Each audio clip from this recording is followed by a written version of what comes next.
2 clicks to turn on the audio. Hey. 2 clicks. Welcome back to Hometown East Tennessee. It's been a few days. That's right. And things have happened in the world. Yeah. We've all resorted to cannibalism. I'm so hungry all the time. I don't have any meat on me. That's true. That's why we've been killing our neighbors. yeah, they're delicious. Anywho, in the post-apocalyptic world of Johnson City, we're here to cover... That's what we need to do. Everything. Just a post-apocalyptic Johnson City Halloween. Everything we do is for a Halloween episode. That's really what we just... The whole year. Yeah, it's like Christmas for us. Right. It's the best. And I think I'm going to pull out my Rip costume again for this Halloween. Yeah. Although I've got...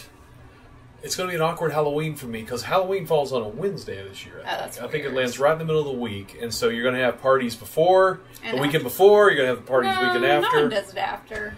There are a lot of places. There are a lot of places. I'll take a second Halloween if I can, even if it's just a few days later, you know. And they've picked me up for October 27th. They're doing the Monster Truck Mash out at Bristol Motor Speedway. So they're bringing in a whole new crew of... I called the Monster Trucks, 2-3 weeks ago? It's my best gig of the year. It's absolutely the most fun I have. We had 20,000 people is what I was told. Cow. That's the rumor I heard that night.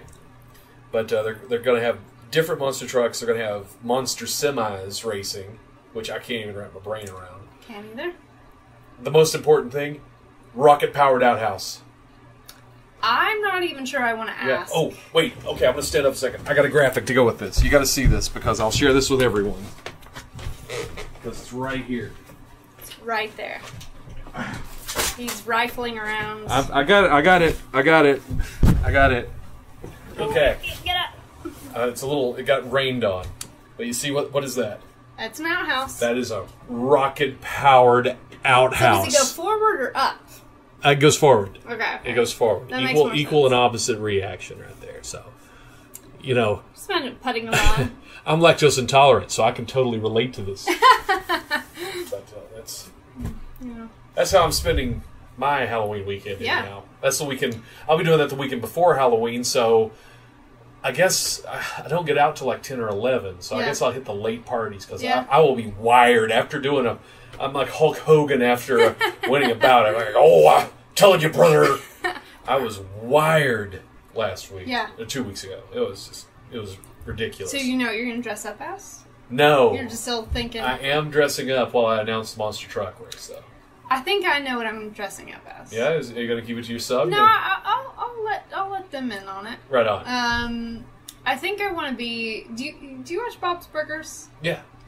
There's an episode, Halloween episode, where Louise dresses up like Javier Bardem's character from No Country for Old Men. So I want to be Louise dressed up as that You're going to carry around the bolt? Yes, that she made out of a soda can. Right? Yeah, or a liter bottle. So I want to be, it's going to be a character inception. I love it. That's what I want to be. I can't think of anything possibly better than that. Chick Rick was good last year. Chick Rick was awesome. But no one got it. I don't care if they didn't. But Chick Rick was good. I got it. I thought it was brilliant. Chick Rick was good. I want to do that this year. Is my idea. I'm not set to it yet, but yes, it's still July and we're already talking about. But it's almost August. Honestly. It is. And August is when you really need to start thinking about what you're gonna. That's true, because if you have to build it, if you have to sew it. And then the Halloween stores open, the 1st of September-ish? Earlier than that. Earlier than that? Yeah. Probably mid-August. I'm raiding it this time. Oh, I know. I'm trying to think of something I could sew that would be within my... Because I did think about being Anastasia from the animated... Oh, that'd be awesome. I know. Well, and I usually go to multiple parties, so maybe I'll do both. But I don't know if I can sew it. I have a friend who said she would help me, but I feel bad imposing on her. Well, go for the gold. Go for the broke. True. You're only going to get better by stretching yourself too far. That's true. If I learned one thing from watching roller derby for all these years, always go for more than you're capable of, and you'll grow into it. Yeah, that is a good point. That's good with any sort of artistic thing. Look at what we have. We started makes you uncomfortable. A year ago with a little free webcam I was given. Yeah. And now We're doing interviews with people. We got all these plans. We covered a lot of that last episode. Yeah. About all the things we're talking about doing, and still didn't even touch on a lot of the out there ideas that I've got that I think would be something kind of kooky. Want to do? Here's how it's divided up. Hometown is where we're at now. Yes. And I love talking about local stuff and talking to local people. That's the purpose of this, is to bring people together, to make the culture of Johnson City realize that everyone already knew where the culture was in town. We're talking to the culture makers, if anything. I think that's a good way to put it. We're talking to the people that make the culture, that make people behave and interact in Johnson City. Yeah, and the movers and shakers who are out there doing... The influencers. Yeah. For lack of a better word. And that's the passion here. I have my Techno-Bohemia stuff, which is me. Which is different creative things, usually experimental and kind of weird, let's be honest, because that's what I am. And that everything I do under that is because I started that in 2004. And why not? I don't know how not to do it. Yeah. And then there's Secret Society, which is part of Techno-Bohemia, but separate in that it's going to be a live show. And so a lot of the really weird, intensely weird stuff is going to be Secret Society stuff that I wanted to do it at Halloween, and now with the Monster Truck thing, be hard. I haven't figured it out yet. Yeah. I'll get to it. Whole bunch of stuff. Whole bunch of stuff. Stay tuned. Keep up with us. Yeah. Speaking of, who do we have in the chat room? Who's still with us? It's been a few days. A few days. Come on. It's been a few days, right, chat room? The chat room's like, yes, it's been a few days. We missed you. We missed you too, chat room. No. Just wanted to say hey. I know there's a little lag. There's a delay. That's true. From when we say it to when they hear it, and then they have to respond. That's true. It's like how long a lag is it? Like 15 seconds? It looks like it's up to about a minute. There are my quote fingers. Oh, it's a big lag. So it's a minute or so. So I know it takes a bit. Yeah, but, which is a little confusing. Yeah. Luckily, I've had a few decades of video conferencing to kind of get used to that kind of stuff, and I can. The hardest thing, you try this sometime, speak into a microphone on a PA system that has like a quarter-second delay. Hello. And try to have a coherent sentence. I think we've talked about this before. They've done studies to show that they put people in headphones and delay it by like 10 seconds, and people literally could not speak. Yeah. Because for whatever it was, the time they put in, it came back and you just couldn't. It took me years and many, many bad sound systems to be able to figure out how to do it.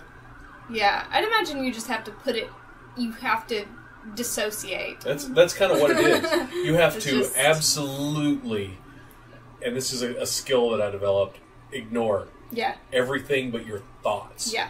I have to just keep talking. Yeah, laser beam focused on my thoughts and what my mouth is saying to the exclusion of all else, which is really difficult in a lot of these loud, crazy places that I'm at. But it's a skill. It pays off. Let's see. This is the last week of July. I've actually got RobCon coming up this weekend. Man, it always seems like as soon as you finish RobCon, RobCon is starting again. It's the truth. 27th and 28th. Actually, it'll be 1 year. Our hometown anniversary is the day that is the first day of RobCon. I guess it's a Friday. And where are they doing that?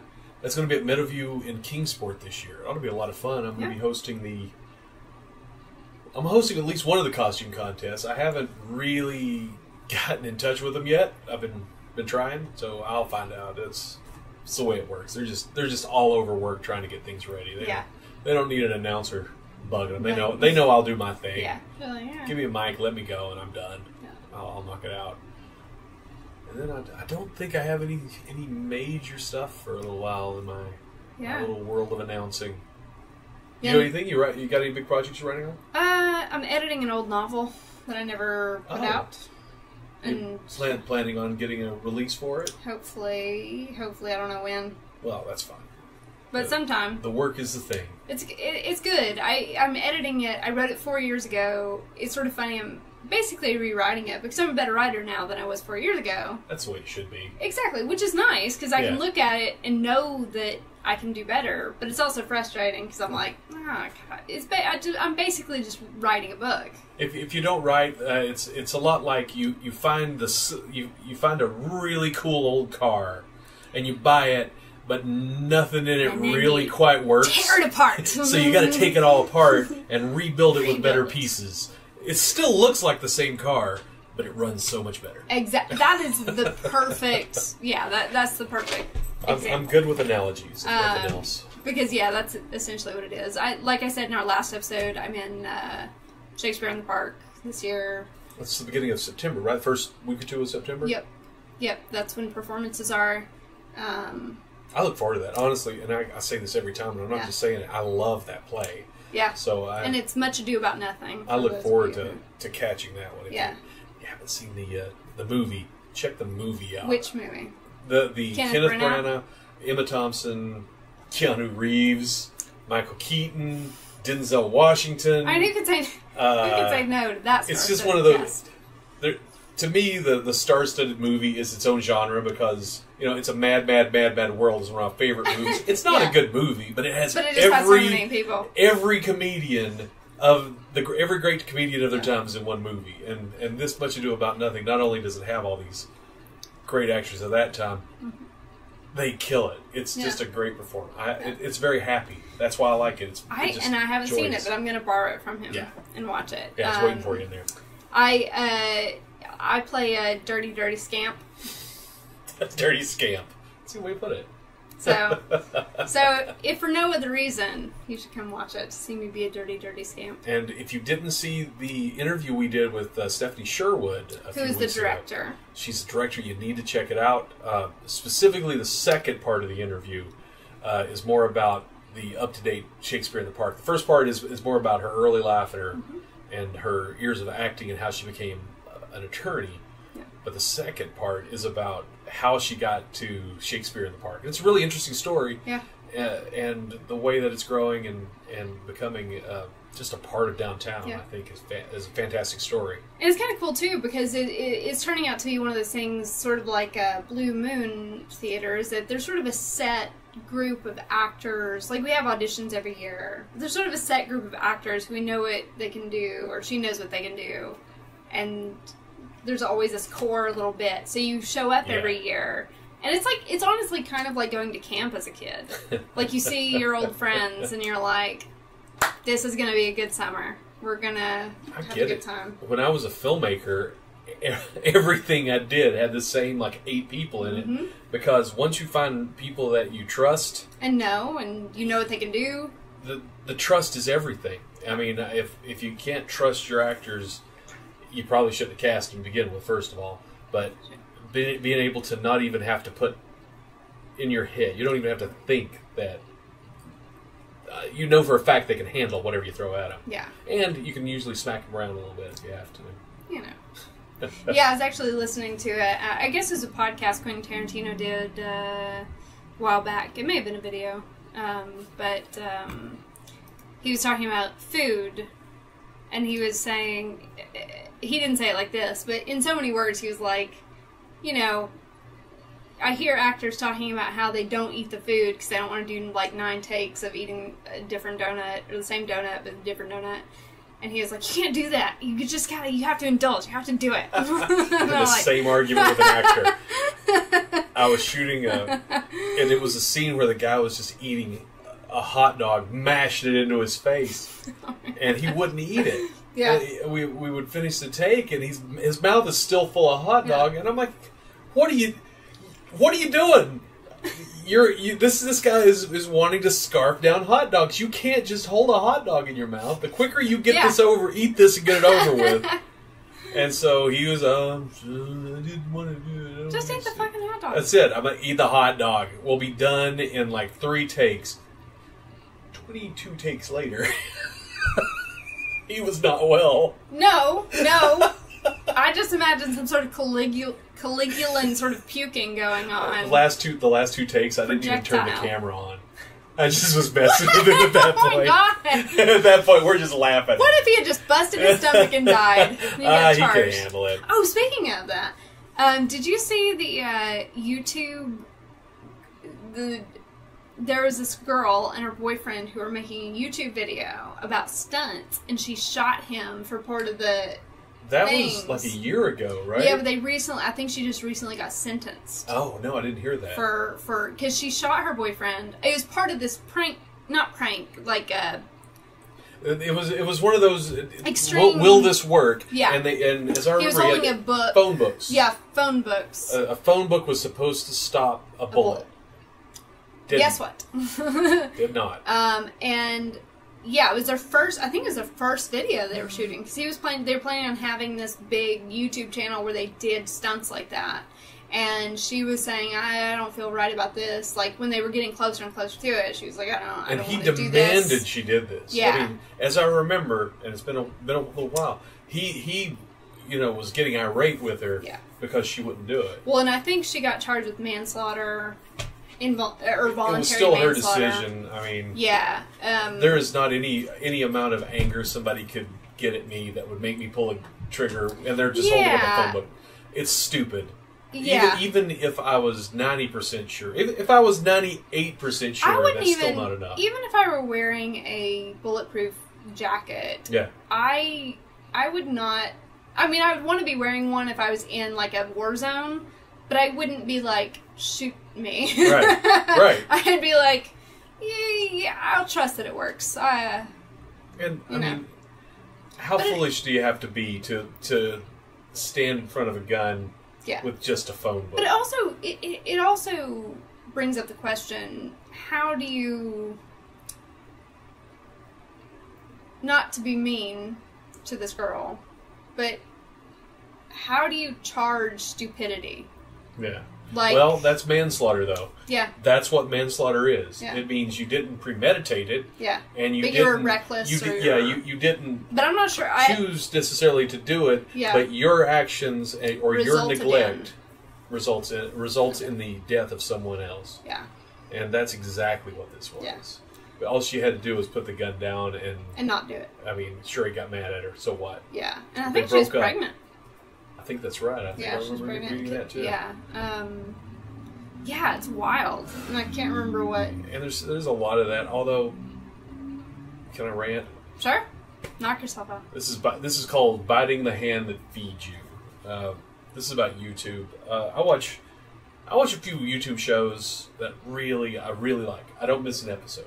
There's just a few of them. There aren't a lot, but one of them is her name's Comic Girl 19. And she's just been a geek for like 6 years. Is she the one that does the outfits? No, she doesn't. She does cosplay a little bit, maybe but that's not really her main thing. Okay. She has green or pink hair, depends on when you're watching. And she reviews movies, and her movie reviews are actually very insightful and very. Even though they're nerdy, and she has a robot and a space brain. She's on a couch, and a robot's on the couch, and the space brain's just floating there. Yeah. And they do a lot of her commentaries on the ugliness of the internet towards her, and that's what these voices are. These two characters. It's really subtle, but still dumb and geeky. Well, this week, she's ended her show. Oh. Yeah, she called her show off because, and this is directly hit us. YouTube's changes to the way that videos are being seen has buried has buried a lot of channels. Like, did you know that when you even if you hit the little bell icon for notifications, it only sets it to occasionally notify. So if somebody wanted to follow Hometown and they hit the bell, only whenever the algorithm decided that we were up over someone else will it give a notification. It may not give a notification for weeks. Yeah. But if it's an episode that the keywords make them think it's related to what somebody else has seen or the algorithm, whatever. Yeah. So people are not even knowing these videos are happening. And then the way the boosting to be seen anyhow, to show up on the trending or the suggested, the big name ones that they've chosen as the big money makers are first. Yeah. And if they get through that entire list, then some smaller ones are gonna bubble to the top. So it's become just a total losing proposition. There's Yeah. no way, unless we go to Facebook Yeah. and say, "Here's our video. Come watch our video." Yeah. We can't assume that anyone will ever get a notification right. on YouTube, and it's just so frustrating. So we've a month or two ago. I don't think I made an announcement really, but we've moved all of our primary focus over to Facebook because when I put a video up on YouTube first just because it's kind of easier, and leaving that video up for a few days, we'll get 10, 12 hits. We used to get 50, 60, 100, but now it's down to maybe 50 or 60 hits is going to be huge. Put that same video, literally the same file on Facebook. By the middle of the afternoon, we got 200, 300 hits. Nice. For a show that's about a small town, I'm happy. So give it a week or two, maybe a month, we're getting 600 to 800 hits on a lot of these. And it's fine. That's all I want is people to look at what we're doing. Yeah. But we can't get that on YouTube. Yeah. And it's just driving me crazy. Working so hard. For every like half hour you see of our show, I'm probably working for 4 or 5 hours. Oh, for sure. To get it put together. And it just, all I wanted is a way to put a video out and let people see it when it shows up. Yeah. And I don't know how to do that. Even Facebook will shuffle it down. Yeah. Unless people are directly linking off of, like me. Yeah. And it just seems like marketing is... Yeah. The creativity's out there, but marketing is making sure that it stays down to where only the people with money to pay for it can be seen. And it's just so frustrating. It is frustrating. I mean, that's so true of so many things. I mean, nowadays is... Yeah, if you don't have a few $100 to spend every week on advertisement or whatever. Every week, Facebook is like, this post is the most is getting more activity than 90% of your posts, and that's every single video we put out. I see it all the time where it's like it'll pop up in my timeline or whatever. That's like I'll see an advertisement for Hometown, and I'll be like, oh, I guess Shannon got some advertisements, and then it'll be like, pay $5 to boost this post. Right. And I'm like, oh, fuck off. Right. It's like for $20, we'll show it to 20,000 people. No, fuck off. Like 20,000 people don't follow the page. No. Nope. But I just had to vent just a little bit. I vented a little bit this morning on my personal Facebook page about it because it's so much work, and I just want people to enjoy it. You don't even have to throw money at us. Although it would be lovely, speaking of patreon.com/hometown, if you want to subscribe. That would be swell. But because in the last episode, we were talking about getting a website. Yeah. Travel. Which I really think we need a website. Maybe snap some photos while we're doing these, a little behind the scenes stuff. And we really need to give something a little extra to Patreons, and I haven't figured out what to do because we cut so lean to everything that's produced. You should see us do. If you saw the behind the scenes of one of our interviews, it would be the most boring thing you've ever seen. It's me running around 2 cameras for like 20 minutes. And it's me showing up about 10 minutes before going, I'm here. And then you see the rest of it. Yeah. The rest of it's the interview. There's really not... Because I literally showed up 10 minutes before we started. I mean, there's not much going on. We don't... Yeah, we've got it down to a pretty much a pretty good method. Like down at Johnson City Brewing when I do that. It started off with a laptop and backpack a whole big and thing. all this stuff, and I didn't have half of the lighting and ability that I have now. And now I show up with a tripod and a light and and out. And also, I don't know about you, but I just don't go out as much as I used to. So it's not like I don't really go to events. So it's not like I can go out and be like, hey, I'm at this festival. Because I just don't. I just stay home.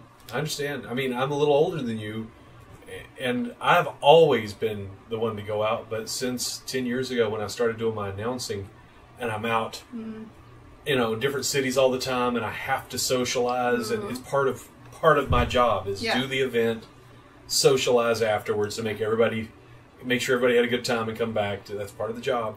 And then I come home and I'm like the most reclusive, leave me alone with my dog guy there is. Well, yeah, and I have mentioned this before as I started a business in January, and I've had to hustle a lot, talking to people, trying to get new clients, all this stuff. And usually I would be interested in going out after, because I work from home, so I would be interested in going out because I hadn't talked to anyone all day. But now that I'm hustling and trying to get clients and I'm talking to people, it zaps all that out of me. And at the end of the day, I'm like, I don't want to go anywhere. I don't want to talk to anyone. I don't want to see anybody. Hello. Hey, oh. He's got an itch. Oh, where? I don't know. It could be anywhere. Uh-oh. The dog needs scratchings. It's important. If we don't scratch him, he'll ruin the show. Look at that smile. Is it your head? Is it your head? Oh, there we go. I don't know. This is the scratchings part of the show. The scratchings. Yeah. You know, I've discovered all, like, cats and dogs, doesn't matter which, just like butt scratchings. I think all living things just like good old butt scratchings. You know, there's nothing wrong with a good butt scratching. Can't go wrong. That one spot where you can't quite reach. That's right. That's the magic spot for any species. Sure. But no, that's a really good point, and that's part of getting out into the public eye a little bit and having to constantly interact with people. Is if you're a little bit introverted, I am. I'm exhausted. And I stay home, and it's just me and my dog, and I'm like, I should really call my friends after this episode of Netflix. Well, yeah. I was telling you, and I think I said in the last episode, I had dinner with some friends a few days ago before the episode, the last episode, and it was one of those things is that I love them. They're great. They're good friends of mine. I really enjoy spending time with them, and I thought about calling them or texting them recently, but then I sit down, I take a shower, like I work out, take a shower, and then you can't help it but get into your pajamas, and then you're like, I'll text them tomorrow. But there is a bright and then side. It never happens. At least for me, I eventually learned how to push through a little bit. And if I have someone else's energy to ride on their coattails, if somebody comes by and they're like, hey, let's go do this, I pick right up. Yeah. I can go. Doesn't bother me. I'm not grumpy. I'm having a great time. But left to my own devices, yeah. I'm just going to kind of be a lump. And I'll sit here out of guilt a lot of times. I have all these writing projects that I've got to get done, but these videos are what I want to be doing right now. And when I want to do the writing, I'll knock out a whole one in like a day and a half because they're really short things I have to do, but I have to do them right. And so I have a lot of people waiting on me. Probably should have said that on video. We can cut it out. It'll come out in post. It'll all come out in post. I don't care. They know. They wouldn't ask me to do it if, all of the paid stuff is done. Well, that's what's the paid writing gigs come in. That's done immediately. Hey, when you get time, I'd really like to get this free thing done so we can get in production with it. I'm like, yeah, I'll get on that when I get time for it. Yeah, I do. I do some volunteer work with different people, and there are times where I'm like, listen, I got some paid work I got to do first. That's just the way it is. Then I'll get to it. I used to feel bad about it, but now I'm like, No, I mean, it's one of those things. Is that even if they're like buying me dinner, that'll bump it right to the top. That's right. We'll get it. But I don't even get dinner, so it'll wait. It'll be fine. It'll be better because it waited, because it's gotta cook a little bit. That's right. That's my excuse. Oh no, what was it? I was in a writing class in college, like one of the few I took because that wasn't my degree. But the teacher, I can't remember if this was something she said or something she read somewhere, but one of the lessons you have to learn as a writer is saying, verbal hair all over my face. It's my life. Sorry. It's fine. I just kept seeing like a so white hair. Or it'll get right here.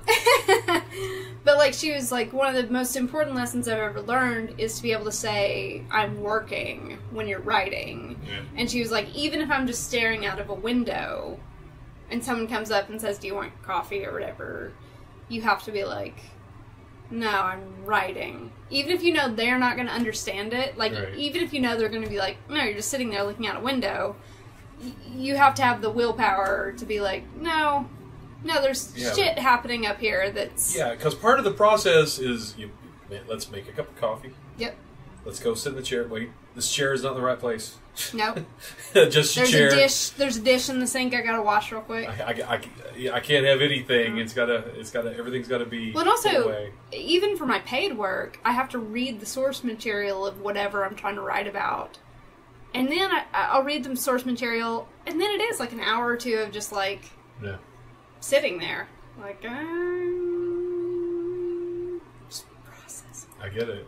It's like watering a plant. You have to wait for the water to like get down to the roots. Right. You know. It's a good way to put it. And then it'll all be okay.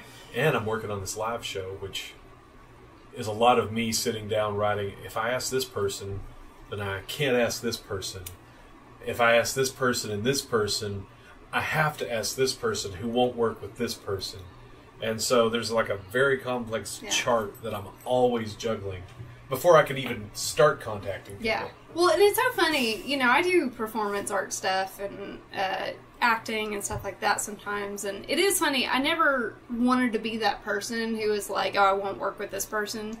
But in the past few years, there are times where I've just been like, I will not work for them. It's not because I don't like you or whatever you're doing. It's just some people are cray-cray. Yeah. And you don't want to be around them. And honestly, the old guy advice that I could give is that should be everything.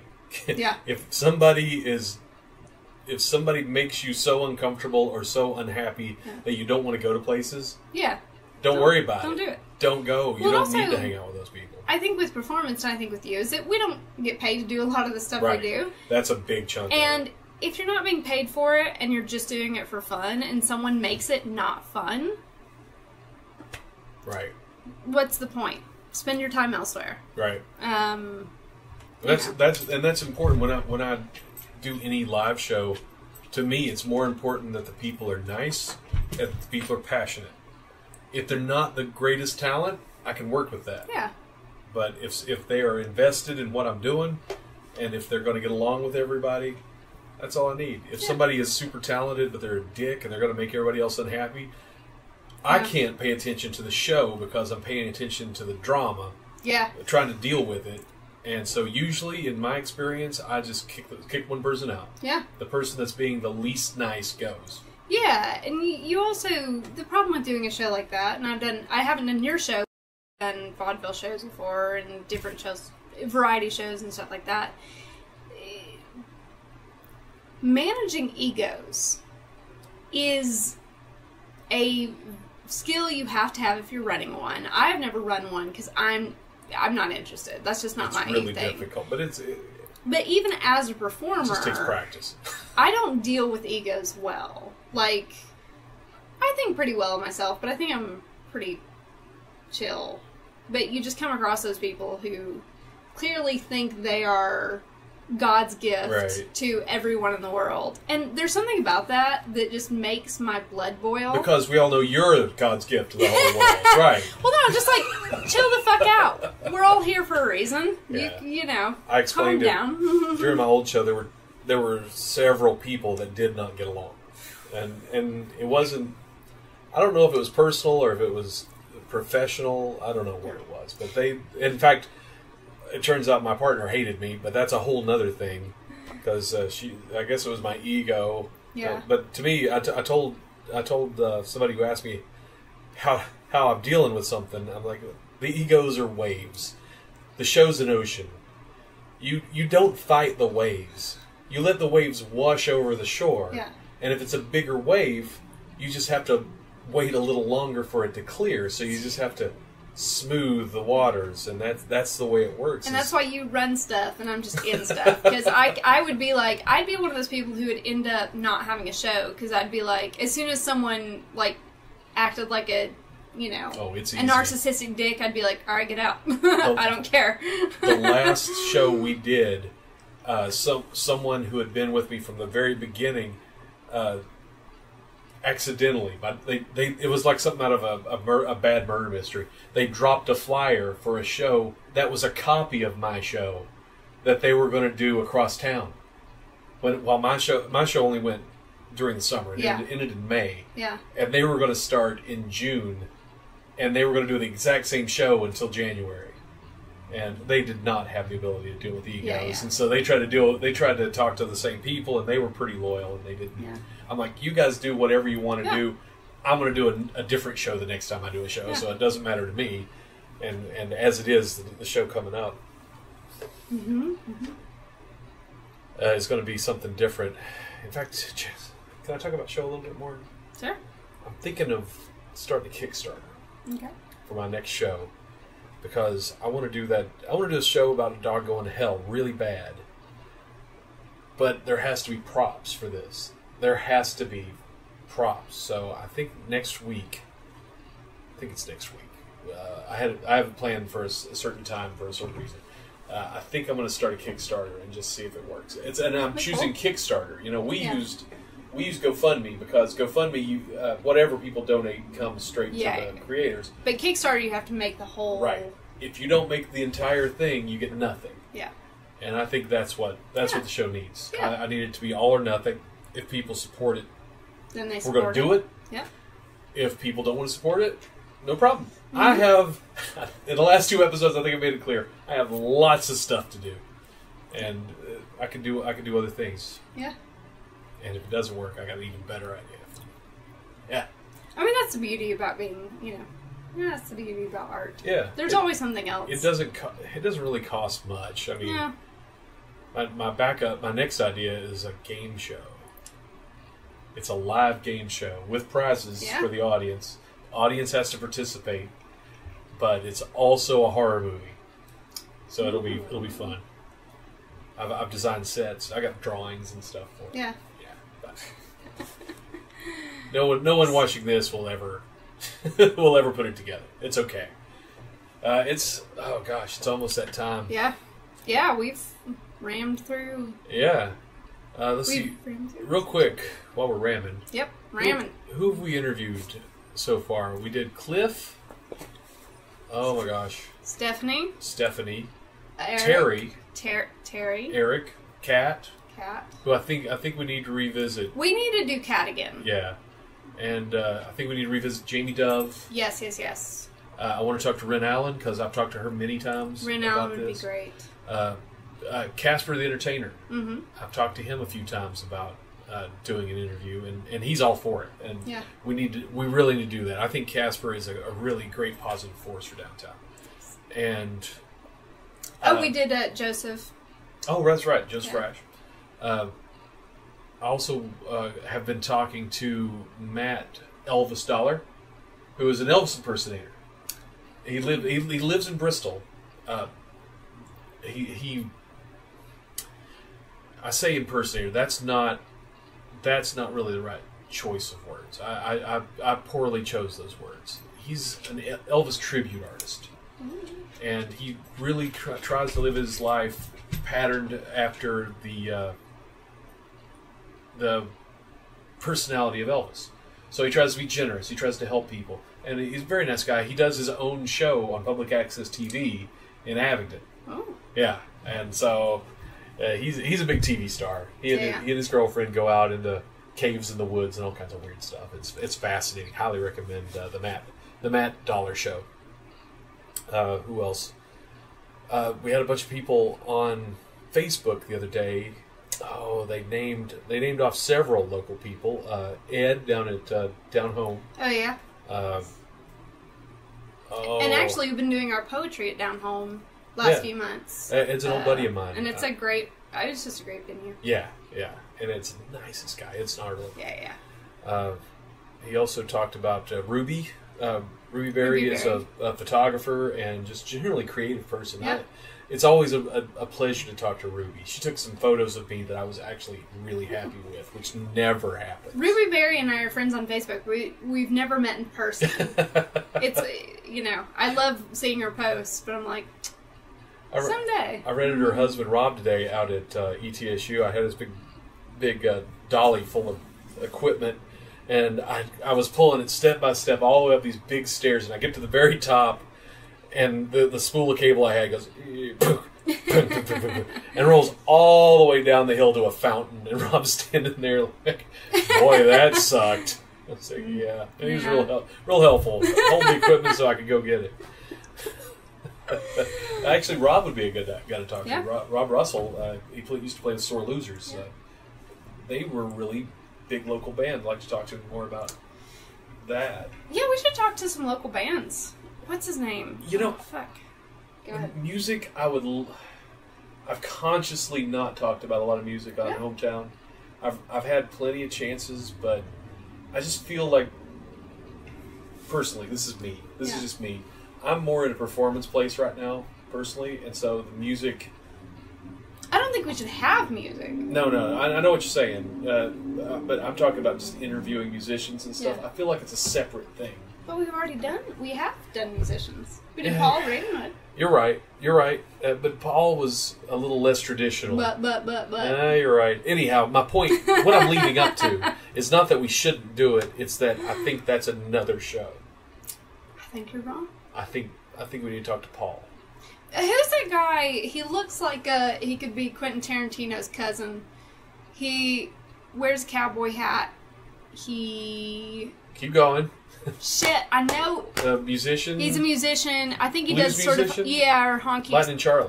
No. No? Okay.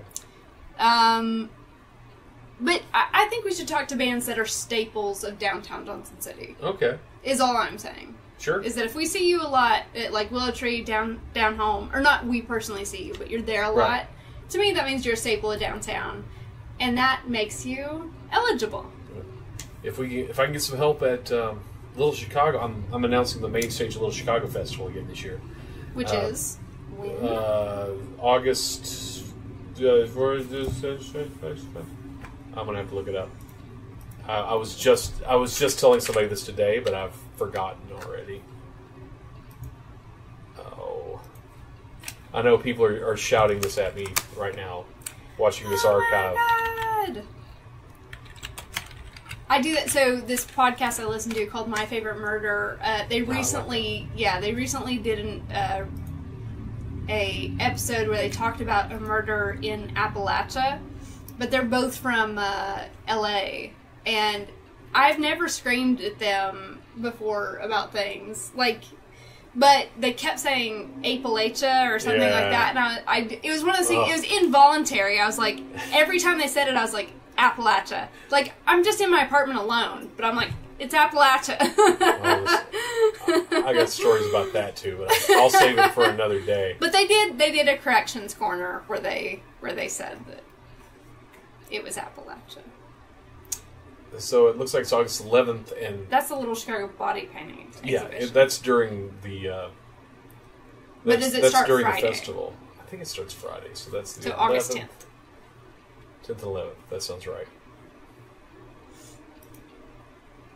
That's wrong way. 10th and 11th. Yeah. It's a good festival. And so I'll be on the main stage. I stand in the back and I chat with the bands every year. And there's some really good bands there. But see, maybe you should just pull out the little thing. I'll pop up. Hello. Yeah. It's just like I said, for me myself, it's really difficult to juggle everything I got to do and shoot. But we can work something out. I know I can. I know we can. I know we can get you backstage if you want to talk to them. I mean, not that it's that hard to get backstage at no.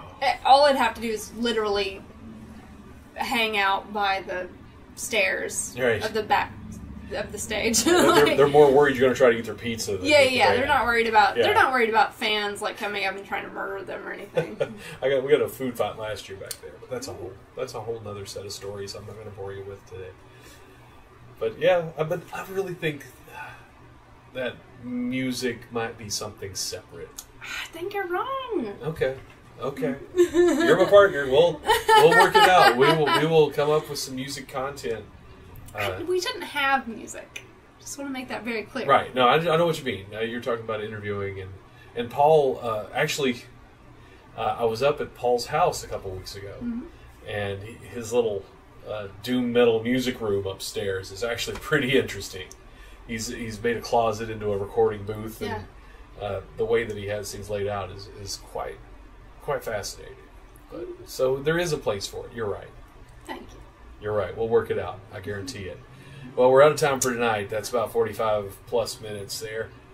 So thanks for hanging out with us tonight. Yeah. I know there are only a couple of you there, but I hope we entertained you a little bit. Just wanted to let you know where the show's at, what we've been up to. Yeah.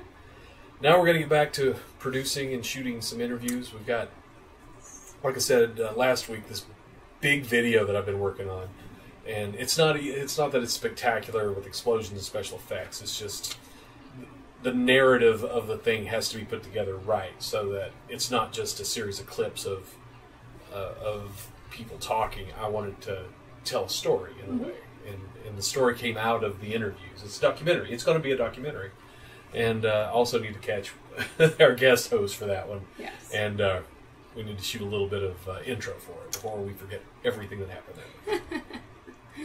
But so many things coming up, so many things to do. Stick with us. Yep. We've got a lot more going on. If you want to support us directly financially, you can subscribe to the show, patreon.com/hometown.